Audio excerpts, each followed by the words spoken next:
tujiwazie mazuri. Unapomtafuta Mungu kila mara, fikiria kuwa na mtazamo chanya. Ujambo? Mambo? Habari zenu? Nzuri, ingawa si nzuri, lakini nasema nzuri. Amjambo, ingawa ujambo nasema si jambo. Ile neno ndio maana tunasalimiana amjambo, tunasema si jambo. Tunataka yale maneno ya humbe, tunataka tunayoyasema yawe mwangwi katika kumtafuta Mungu. Unalojiambia ni jambo kubwa sana. Mwanamke Mshunami akasema si jambo, na Elisha akaenda akaweka mikono yake juu ya mikono, mdomo juu ya mdomo wa mtoto, na mtoto akafufuka. Atujambo ni Sara, si jambo ni Sara, si jambo ni dua, si jambo ni maombi. Muite Bwana naye ataitika, mtafuteni Bwana naye atapatikana. Hizo ni salamu ya kawaida, atapatikana. Na wewe mambo yako yatakuwa hauna jambo, hauna jambo.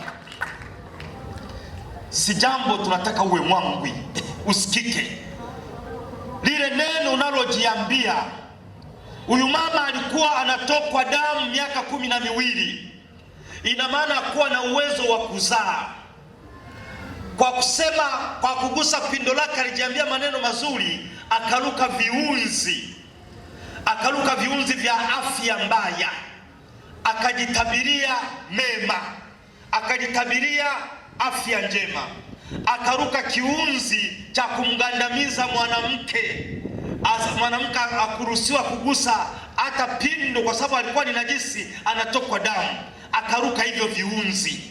Tunapomtafuta Mungu, naomba turuke viunzi. Tunapomtafuta Bwana, naomba turuke viunzi. Kuna viunzi katika maisha. Kuna viunzi ambavyo tunajiwekea kiakili, viunzi. Nakumbuka tulipokuwa Rubya Seminary, palikopo na mchezo. Yaani walikuwa wameweka chupa nyingi hapa, chupa nyingi, na mbele ya chupa kaweka 10,000. Wakamwambia kijana, tazama 10,000 ilipo, tutakufunga macho alafu uziokote hizo 10,000 bila kudondosha chupa. Walipompeleka pembeni kumfunga na kitambaa, wakaondoa chupa. Yeye hajui kama bado chupa zipo. Wakamweka mahala alipokuwa. Wanasema sasa, unakumbuka shilingi 10,000 zilipo, naomba zitoe bila kudondosha chupa yoyote. Ikawa nafikiri bado chupa zipo. Yeye anafanya hivi.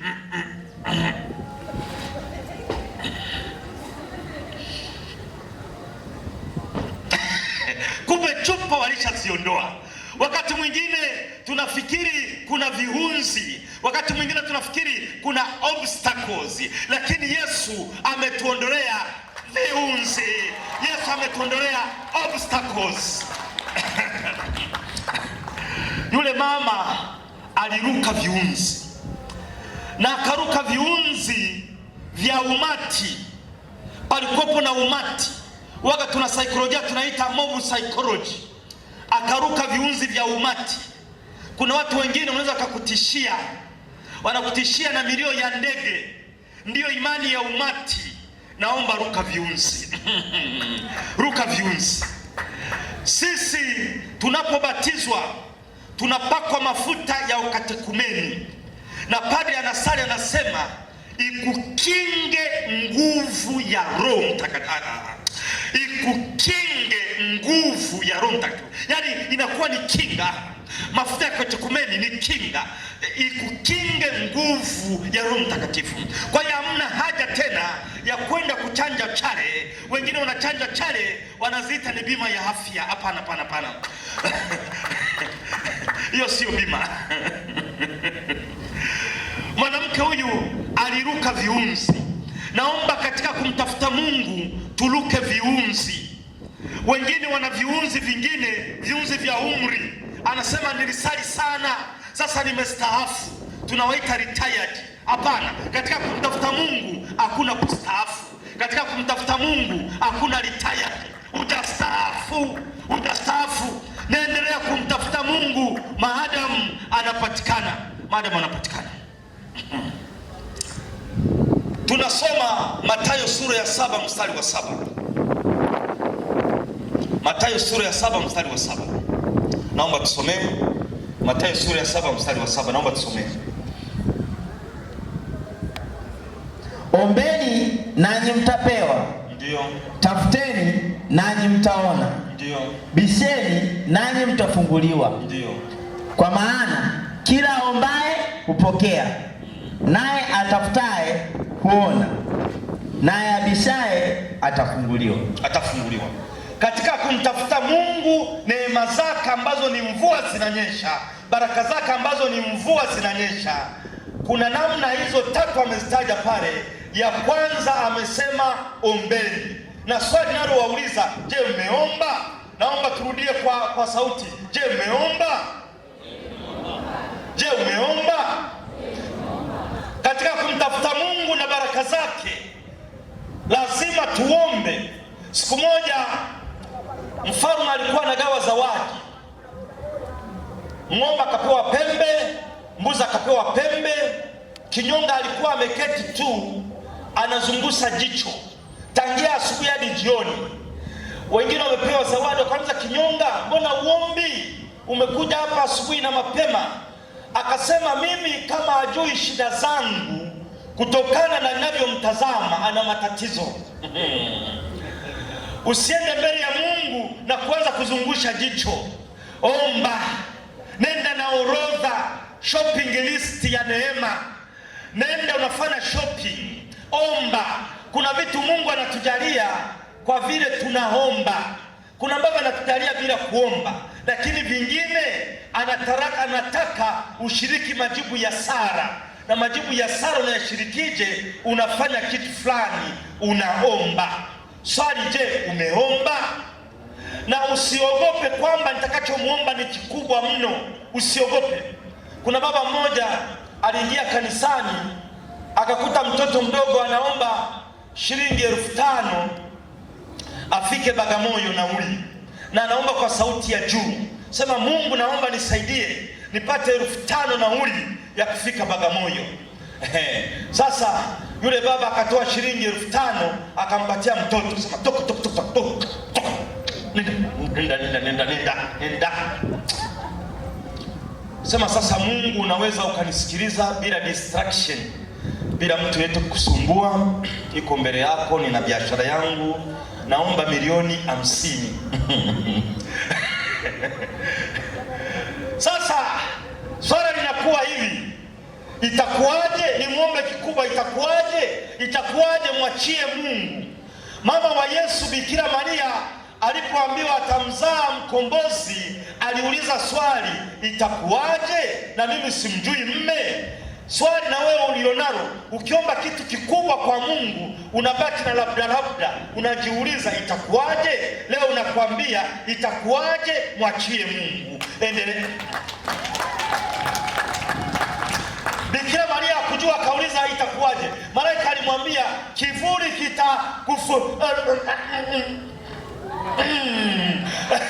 kivuli kitakufunika. Unafikiri alielewa?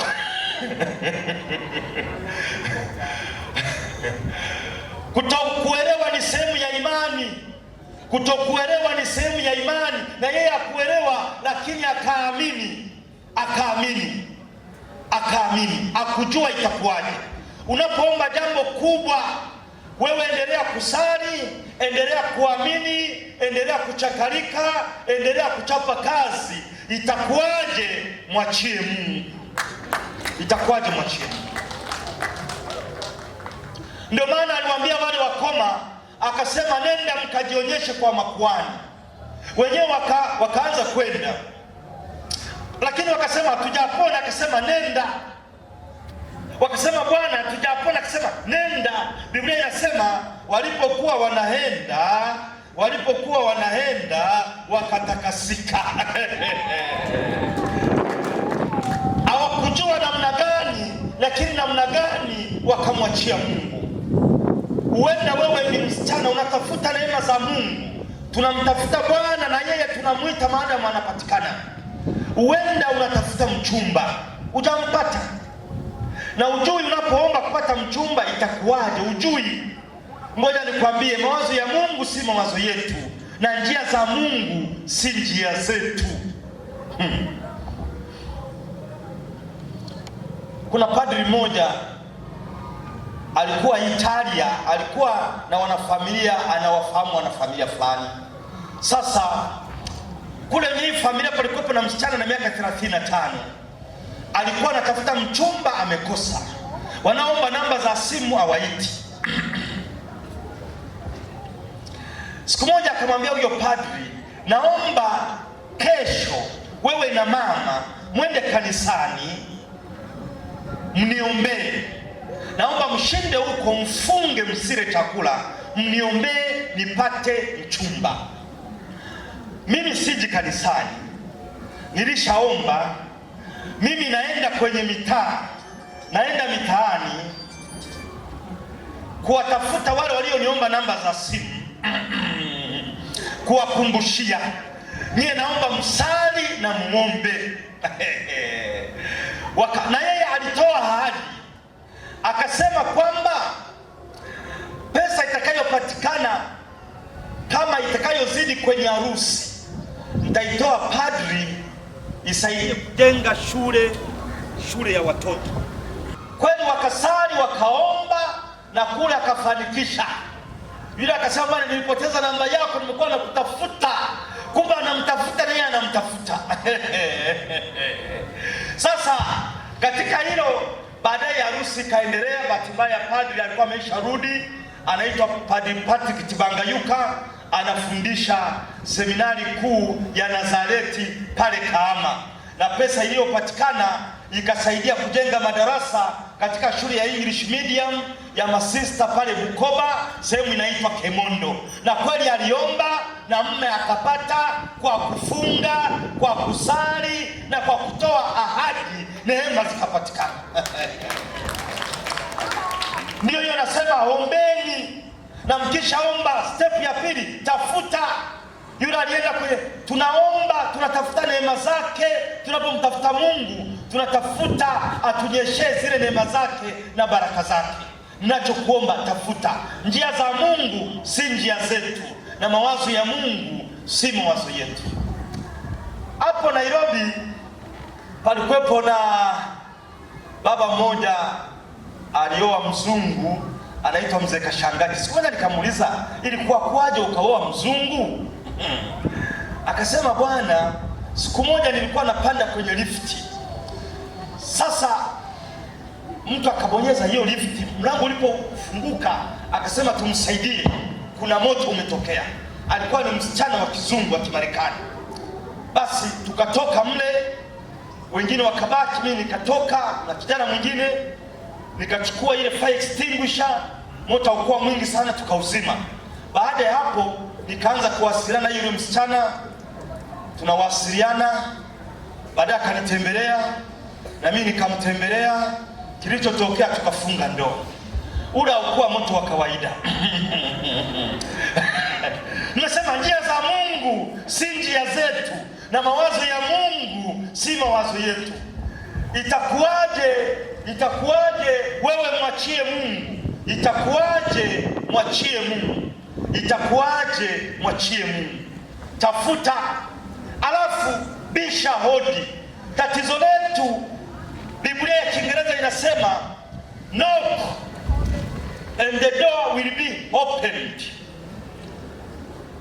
It's one door at a time. Inasema bisha hodi, mlango utafunguliwa. Tatizo letu, tunabisha hodi hapa, Mungu anafungua, tunakuwa kwingine huku, tunabisha hodi kwingine.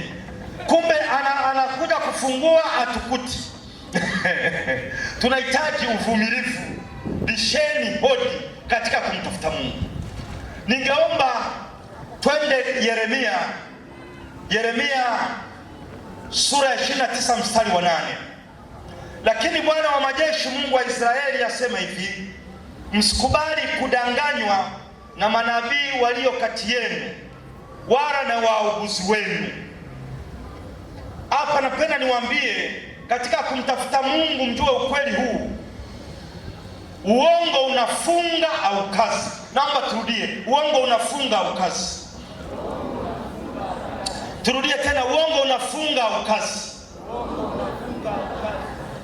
Mnakumbuka Yesu alipofufuka, wale askari wakasema amefufuka, tumeshindwa kumkamata, sasa tusemeje? Wakawapatia hela, wakawaambia kwamba mwende mseme tulipokuwa tumelala wafuasi wake wamekuja kumchukua huku tumelala. Nasikia uongo unafunga lakini au kazi. Sasa mimi askari hao ningewauliza, askari gani umepewa kazi ya kulinda unalala? Yaani walimchukua mlipokuwa mmelala. Yaani umepewa kazi unalala yaani kazi unalala, kazi yako Ningewauliza swali la pili. Mliona wafuasi wanamchukua. Yaani jicho moja limefungwa, jicho moja linatazama. Ni namna gani ya kulala hiyo? Unalala kama sungura yaani jicho moja limefungwa, lingine limefumbua. Alafu mlipoona wanamchukua, mbona mkamfuata? Kwa nini mtafuta ile search warrant? Uongo unafunga lakini au kazi. Lazima ujiulize, ukitaka kujua manabii wa kweli. Yesu alisema Yohana sura ya 10 mstari wa 10, nimekuja ili wawe na uzima, tena wawe nao tele. Mwizi huja kuiba, kuharibu na kuua. Popote palipo na kuua, hiyo siyo kazi ya Yesu. Popote ambapo hapana uzima, hiyo siyo kazi ya Yesu. Tunaelewana? Kwa hiyo anasema uongo unafunga lakini haukazi. Lazima ujiulize, uongo ukweli utaujukana. Kuna katoto kadogo ka darasa la 3 kalichelewa darasani. Wakauliza, mbona umechelewa darasani? Akasema, mwalimu, nimeona kibao kimeandikwa tembea polepole, kuna shule mbele. Nenda polepole, kuna shule mbele. Hicho kibao ni kwa ajili ya pikipiki, hicho kibao ni kwa ajili ya magari, sio kwa ajili ya binadamu. Lakini ni uongo tu. Uongo unafunga lakini haufanyi nini? Au kazi. Lazima katika zungumza hiyo, katika matendo lazima uangalie hapa kuna ukweli. Maana Yesu alisema, mimi ni ukweli, njia na uzima. Hapo huo mstari unatusaidia. Nimekuja muwe na uzima nao tele. Mstari wa 9, msisikilize ndoto zao wanazoota wenyewe, kwa maana wanaanguria maneno ya uongo kwa jina langu. Sikuwatuma. Jiulize, hii ndoto inajenga ama inabomoa? Roho Mtakatifu aweza kaleta mfarakano. Roho Mtakatifu aweza kaleta kubomoa. Kazi ya Roho Mtakatifu ni kujenga. Ndoto yoyote ile unayotafsiriwa ambayo inaleta uhasama, hiyo sio kazi ya Mungu. Mungu aweza kaleta uhasama. Ndoto ambazo zinaleta uhasama. Kuna mama mmoja alikaamsha katoto kake kaende shule.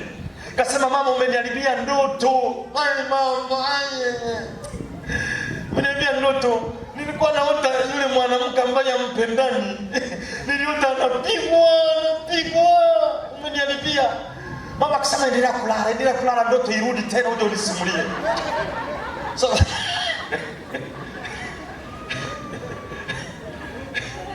hizo ndoto za uhasama, ndoto za kuleta mfarakano hazitoki kwa Roho Mtakatifu. Mtu anapotafsiri hii ndoto kwamba nimempata huyu mchawi naye ananiroga, vitu vingine vinakuleta uhasama, ni vya kuleta uhasama katika jamii. Mwingine anasema nimemkamata live kwenye ndoto. Ni ndoto kama niliyoisema. Nimemkamata live. Kipimo ni kwamba hii roho wetu, Roho Mtakatifu ni roho wa amani. Je, ndoto hii italeta amani? Je, ndoto hii itajenga? Tumesikia Mungu anatimiza ahadi. Mungu katika kumtafuta Mungu, kwa maana Bwana asema hivi, kwanza Babiloni inapewa miaka 70. Baada ya hiyo nitawatazama na kuwatimizia ahadi. Mungu wetu ni Mungu anayetimiza ahadi. Ndio maana sema mtafuteni anapatikana. Ahadi zake si za uongo. Tajiri mkubwa Bill Gates akikwambia nitakupatia $100,000, ana uwezo ama ana uwezo? Ana uwezo, ana uwezo. Sasa Mungu akisema nitakupatia milioni 40, ana uwezo, ana uwezo? Mungu akisema nitaombeni mtapewa, anasema uongo, anasema ukweli? Sanavyo. Bill Gates akisema nitakupatia $100,000, atakupatia maana na uwezo, lakini Mungu ni zaidi ya Bill Gates. Mungu ni zaidi ya Dangote. Mungu ana uwezo. Kwa hiyo Mungu anatimiza ahadi, lakini na sisi tujifunze kutimiza ahadi. Siku moja nilienda kumtembelea mgonjwa mmoja, akasema Father Kamugisha, niombee, ninaumwa sana, ila naweka ahadi kwa Mungu nikipona lile kanisa la Kiganga ambalo mjamalizia ujenzi nitaezeka kama shukrani, wewe niombee tu. Nikasema nitakuombea na madaktari wataweka nguvu zao zote, na kwa msaada wa Mungu tuombe. Na kweli baada ya mwezi akapona, akatoka hospitalini. Baada ya wiki 2 nikamtembelea, nikasema hongera sana, tumshukuru Mungu na madaktari, naona umepona.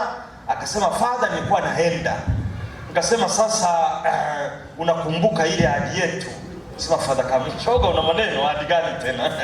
Ahadi gani?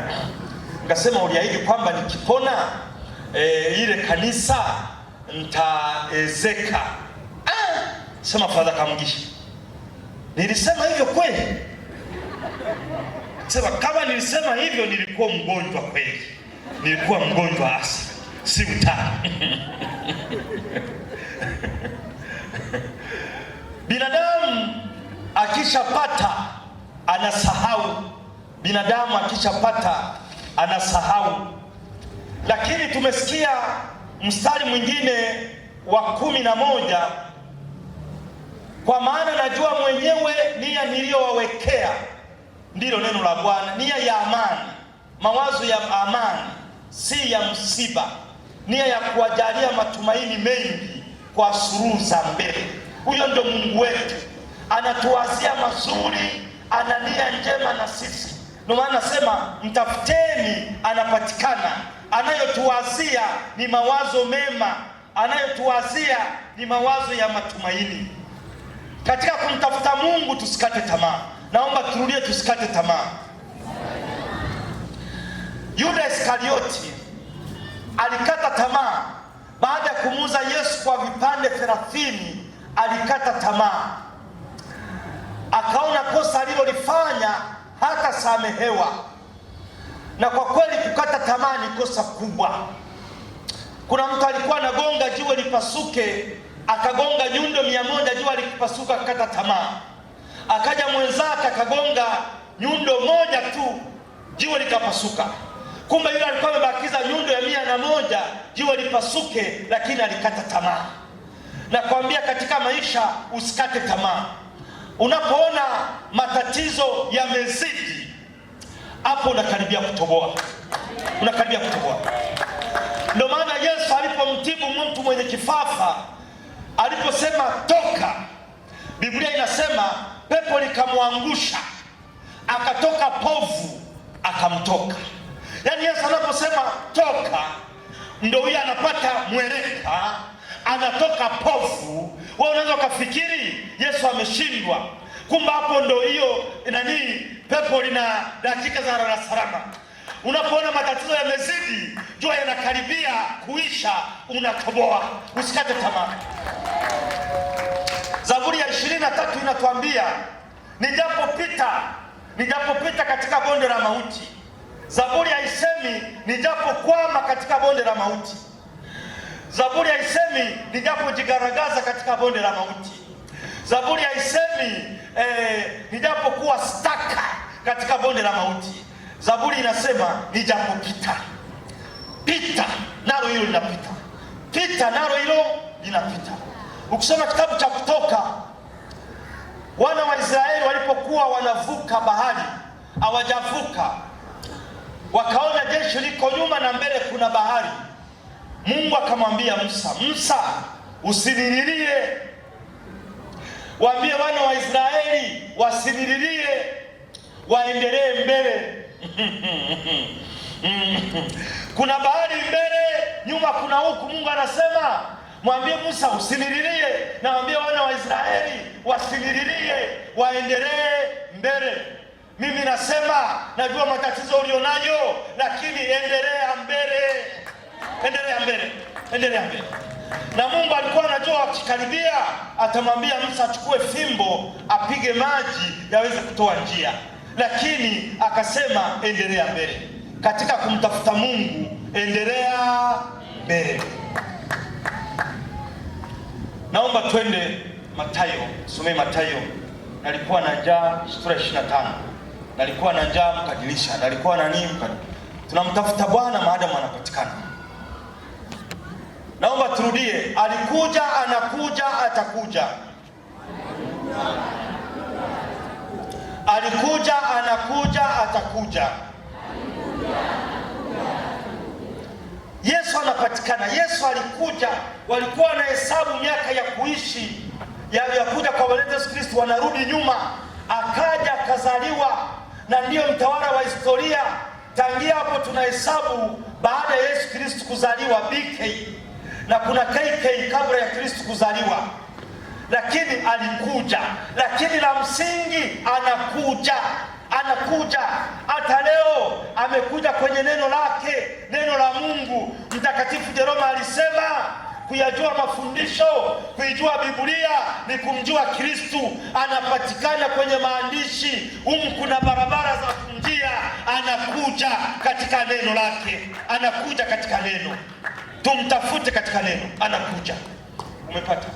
Naomba tusome aya 31. Hapo atakapokuja mwana wa Adamu katika utukufu wake na malaika watakatifu wote pamoja naye, ndipo atakapoketi katika kiti cha utukufu wake, na mataifa yote watakusanyika mbele zake, naye atawabagua kama vile mchungaji abaguavyo kondoo na mbuzi.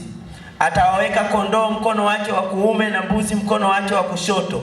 Kisha mfalme atawaambia wale walio mkono wake wa kuume, njooni mliobarikiwa na Bwana Mungu Baba yangu, mrithi ufalme mliowekewa tayari tangu kuumbwa ulimwengu. Kwa maana nalikuwa na njaa, mkanipa chakula; nalikuwa na kiu, mkaninywesha; nalikuwa mgeni, mkanikaribisha; nalikuwa uchi, mkanivika; nalikuwa mgonjwa, mkaja kunitazama; nalikuwa kifungoni, mkanijia. Ndipo wenye haki watakapomjibu wakisema, Bwana, ni lini tulipokuona una njaa tukakulisha, au una kiu tukakunywesha? Asante sana. Unaona, Yesu anakuja kwa namna nyingi katika neno lake, lakini anakuja kwa wao wenye shida. Wanasema nilikuwa na njaa mkafanya nini? Mkanilisha. Nilikuwa na kiu mkaninywesha. Kuna mchungaji mmoja alijifanya kichaa, akavaa matambara, akavaa ovyo ovyo kabisa, akakaa mlangoni siku ya Jumapili, watu wanaingia kanisani, anaomba, asema naomba sadaka, hakuna aliyemtazama.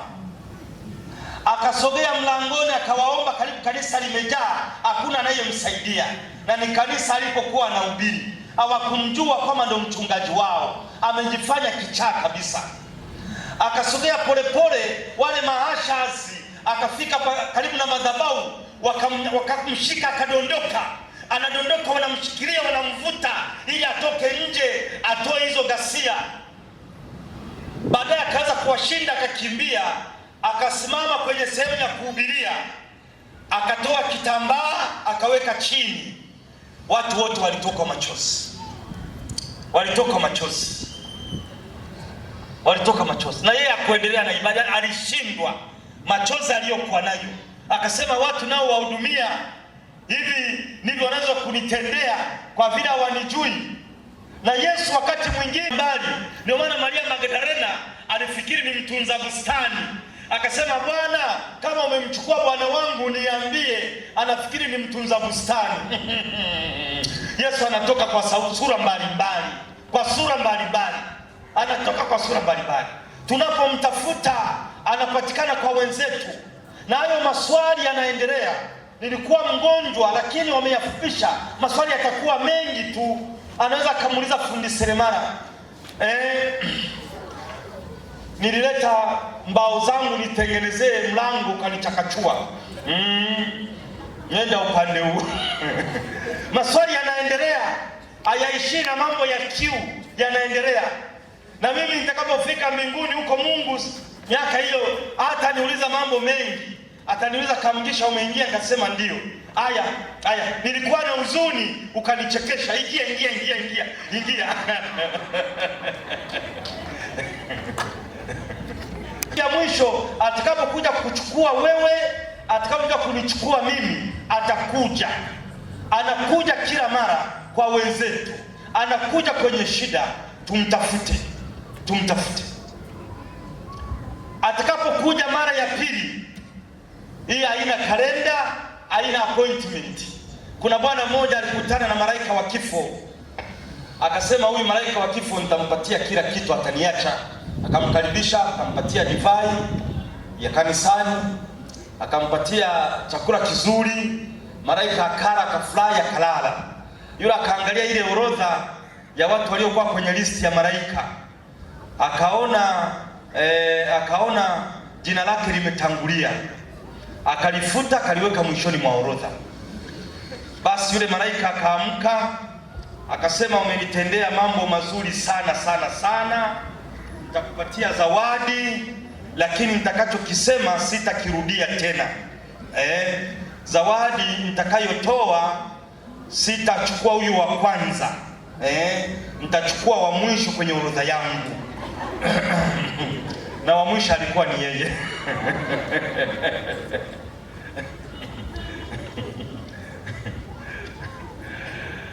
Tunapomtafuta Bwana, nimeanza kusema tumtafute mahali sahihi na sehemu sahihi. Tunaitafuta furaha kamili, lakini furaha kamili inapatikana kwa Mungu. Ndio maana Mtakatifu Agustino alisema, atutulii tutatulia katika Mungu, tutatulia katika Mungu. Tumtafute kanisani, tumtafute kwenye sinagogi. Ukisoma Luka sura ya 2, Yesu alipopotea, wakaanza kumtafuta kwa jamaa zake, hawakumpata. Lakini baadaye wakamkuta hekaluni, anapatikana hekaluni, na akasema, ilinipasa kuwa katika nyumba ya Baba yangu, naomba mtafute Yesu kanisani.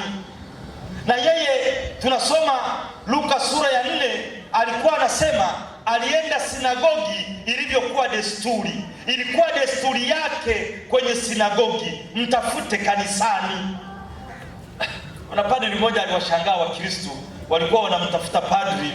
Sasa pale wako ofisini, ofisi ilikuwa karibu na kanisa, wanajiuliza, sema ofisini karani ametuambia hayupo. Mkristo akasema hapana, mtafute kwenye mifugo, kwenye nguruwe, mtafute kwenye vibanda vya nguruwe, labda yuko kule.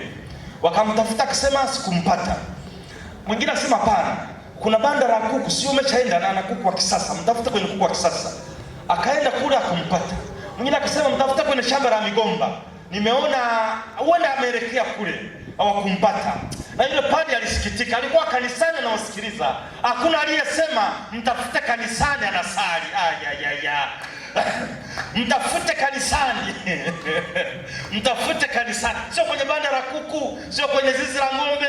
Mtafute wapi? Kanisani. Na Mungu anapatikana kule kanisani. Mtafute Mungu kanisani. Tuna Wakristo ambao tunawaita Wakristo wa E na C. Wakristo wa E na C, yaani hao ni Wakristo wanaosali Christmas, si Christmas, wanasali Easter. Lakini katika kumtafuta Mungu, atafutaye achoki, na akichoka kaishafanya nini? Kaishapata. Mtafuteni mahali mnapatikana, muiteni. Na kuna majibu 4 ya sala tunapomwita Mwenyezi Mungu. Mwenyezi Mungu anaweza akasema ndio, hata usingeomba ningekupatia. Jibu la kwanza, kuna mvua na hali hii ya hewa tumeiomba, ametupatia tu. Lakini Mungu akasema ndio, nitakupatia na kila ambacho ukuomba. Solomoni aliomba hekima, Mungu akampatia na mali. Kuna mwalimu mmoja wa Nelson Mandela alimuuliza Nelson Mandela, akasema, Nelson Mandela, kati ya pesa milioni 10 na hekima unachagua nini? Nelson Mandela akasema, mimi nachagua milioni 10. Akasema, wewe kwa nini uchagui hekima? Akasema, mimi nitachagua hekima. Yule mwalimu wake akasema, mwalimu, kila mtu anachagua ambacho ana. Mimi sina pesa, lakini hekima ninayo. Wewe kama unachagua hekima, labda huna. Sasa Solomon aliomba hekima, akapewa na mali. Kwa hiyo jibu la tatu, Mungu anaweza akasema ngoja kidogo, ngoja. Elizabeth na Zakaria walikuwa wanaomba kupata mtoto, hawakupata. Mungu anasema ngoja, kwa sababu alitaka kumtumia Zakaria na Elizabeth kumshawishi Bikira Maria. Bikira Maria alikuwa hajakuwa, ni kasichana kadogo. Bikira Maria alipokuwa anakuwa, sasa akawa ni msichana sasa, umri wa kuolewa, yani ameshajiona. Hapo ndipo Roho Mtakatifu akasaidia Elizabeth akapata mimba. Bikira Maria alipouliza itakuwaje, simjui mme. Malaika akasema, hayo mambo madogo kwa Mungu. Jamaa yako Elizabeth mimba ya miezi 6. Kwa Mungu hakuna lisilowezekana. Kumbe wakati wanaomba ili wapate mtoto, Mungu anasema ngoja, nataka niwatumie kama case study. Yule binti hajakuwa, ngoja ili nitakapowabariki na mambo yangu yanaenda. Mungu anasema ngoja ili atakapokubariki na mwingine abarikiwe. Huyo ndio Mungu tunayemwabudu. Kumbe kukataa kwa Mungu, kuchelewa kwa Mungu si kukataa kwa Mungu. Naomba turudie, kuchelewa kwa Mungu si kukataa kwa Mungu. Kuna baba mmoja alienda seminarini, anataka kuwa padri. Baadaye wakamwachisha, wakasema upadri si wito wako. Alikasirika sana. Basi akaenda akawa fundi seremala, akazaa watoto 2. Mmoja akafanya mtihani wa seminari akashindwa, mwingine akafanya akashinda. Basi alipoenda seminarini, huyo baba akafikiri na yeye watamwachisha kama walivyoachishwa. Kila akaona ameza form 6, baadaye anakuwa frateri, baadaye akaenda mwaka kichungaji, akawa shemasi, akawa padri. Lilo Mungu alilomnyima huyo baba akampatia mtoto wake. Na mtoto si mwingine, ni padri anayeongea mbele yenu. Nataka kusema kuchelewa kwa Mungu si kukataa. Baba yangu angekuwa padri leo mngenimisi.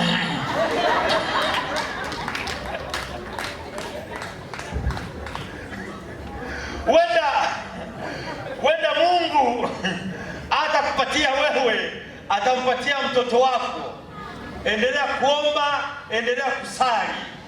Pengine kama hajajibu, anaona unajiweza. Pengine akichelewa, anataka kukuimarisha, anatia mtihani uvumilivu wako. Endelea kusali, endelea kuomba. Uko kwenye foleni, na kuambia ipo siku mvua itanyesha. Ipo siku Mungu atakubariki. Ipo siku Mungu atakuinua. Hii sali yako haiwezi kuharibika bure. Na kuambia ipo siku kwenye kalenda ya Mungu, kuna siku Mungu atakujalia. Uko kwenye waiting room, uko kwenye waiting list, Mungu atakubariki, atakunyeshea mvua. Mimi nakwambia, wenda wewe ni msichana utapata mchumba, nasema pokea baraka.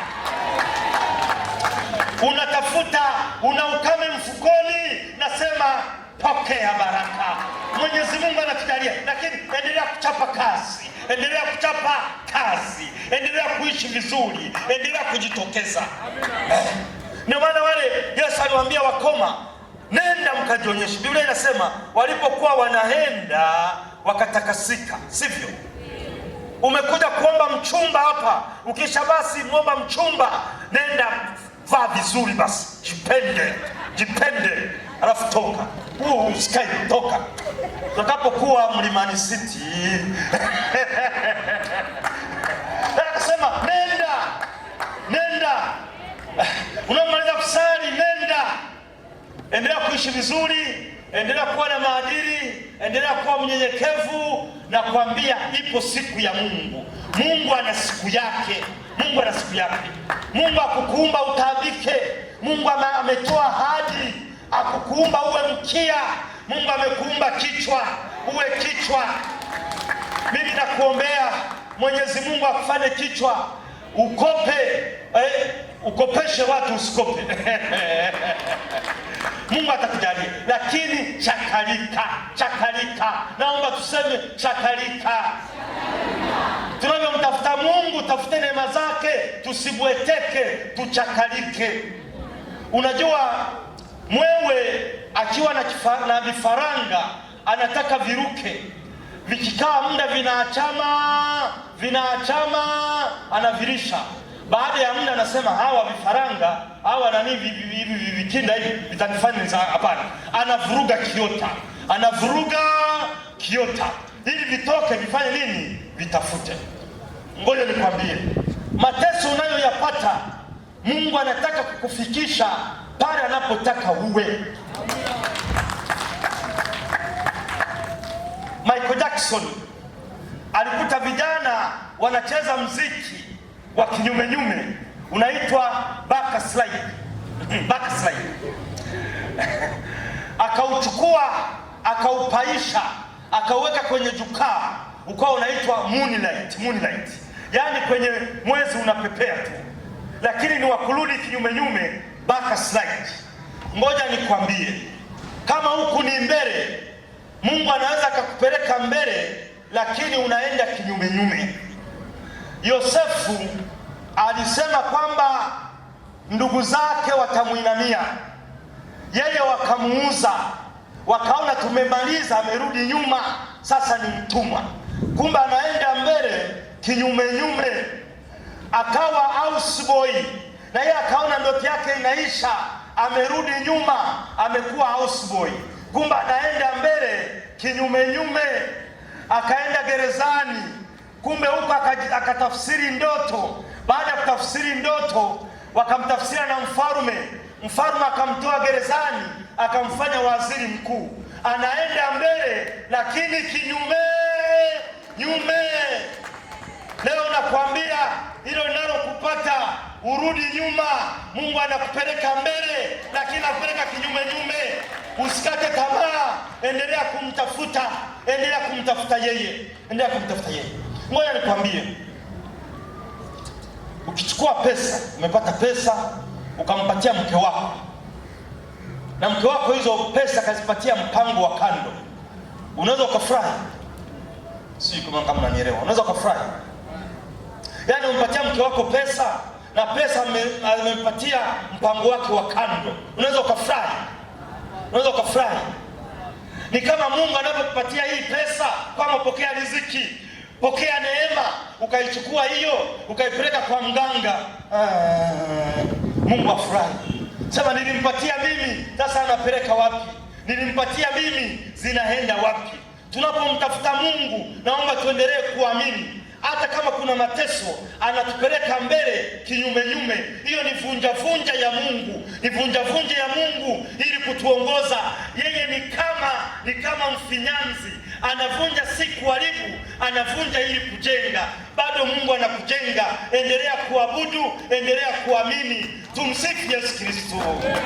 Asanteni kwa kunisikiliza, nimemaliza. Asanteni. Piga makofi mengi kabisa kwa ajili ya Bwana. Pigia Yesu makofi. Amen. Amina.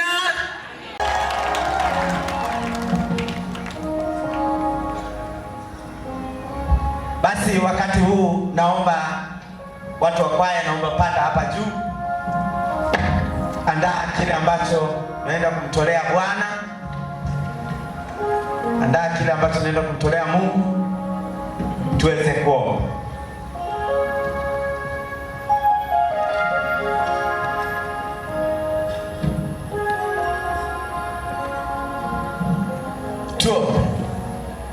Bwana, tunakushukuru kwa ajili ya neema yako. Asante kwa ajili ya Roho wako Mtakatifu ambaye anatusaidia.